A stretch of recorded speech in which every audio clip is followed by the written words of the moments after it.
నమస్తేనండి. నేను కర్ణాటకలో ఉన్నటువంటి కొల్లూరు మూకాంబిక అమ్మవారి టెంపుల్కి వచ్చానండి.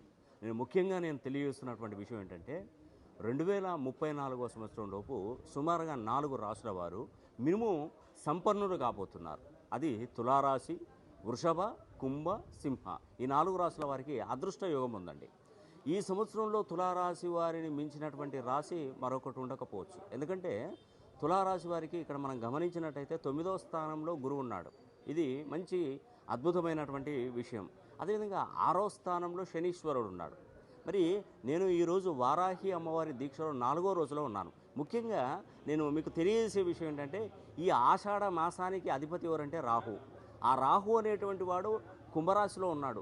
ఆ కుంభరాశిలో ఉన్నటువంటి ఈ యొక్క మాసానికి అద్భుతమైనటువంటి శక్తులు. అందుకే ఈ వారాహి టైంలో కానీ అర్ధాష్టమ శని, అష్టమ శని, మరి ఏళ్ళనాటి శని ప్రభావం నడుస్తున్నటువంటి కుంభరాశి వారు, మీన, మేష అండ్ సింహరాశి వారు, ధనుసు రాశి వారు మరి తప్పకుండా శని హోమం అనేది కూడా తప్పకుండా జరిపించుకోండి. నేను ఇక్కడికి రావడానికి కారణం ఏంటంటే, కొన్ని వందల సంఖ్యలో వారాహి అమ్మవారి కటాక్షం గురించి అని చెప్పేసి కరుంగలి మాలలు తీసుకొచ్చానండి.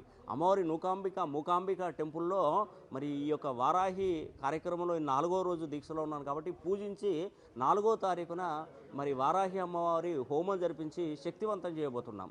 ఈ మాలలు కూడా తప్పకుండా ప్రతి ఒక్కరికి అందజేయాలనే ఉద్దేశంతో ఎవరైతే వారాహి అమ్మవారి హోమం జరిపించుకుంటారో వాళ్ళకి అష్టైశ్వర్యాలు, భోగభాగ్యాలు, సిరి సంపన్నులు తప్పకుండా కలుగుతాయని నేను మీకు తెలియజేస్తున్నాను. అందులో భాగంగా మీరు వారాహి హోమం చేయించుకోవాలనుకున్నటువంటి వారు మన ఆఫీస్ నెంబర్లకు కాల్ చేసి తప్పకుండా ఈ హోమాన్ని చేయించుకోండి. దేశ విదేశాలలో ఉన్నా పర్వాలేదండి. మీ పేరు, గోత్రనామాలు పంపించండి. ఇక్కడ హోమం జరిపించి అమ్మవారి కుంకుమ ప్రసాదాలు, కరుంగలి మాల, మరి మీ పేరు మీద జరిగినటువంటి వీడియో అనేది కూడా మీకు తప్పకుండా అందజేస్తాను. ఈ అవకాశాన్ని పేరున సద్వినియోగం చేసుకోవాలని కూడా మనస్ఫూర్తిగా కోరుకుంటున్నాను.